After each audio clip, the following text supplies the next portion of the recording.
man cantik ang tinang sep mekenang wah.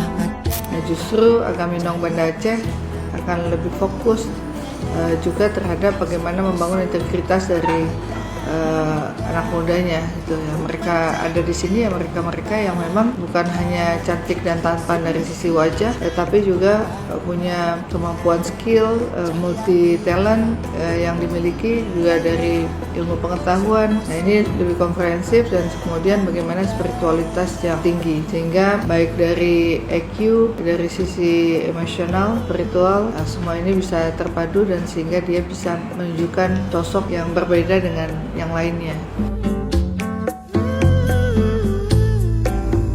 Agaminong Banda Aceh, your true inspiration. Kota Banda Aceh, kota kolaborasi.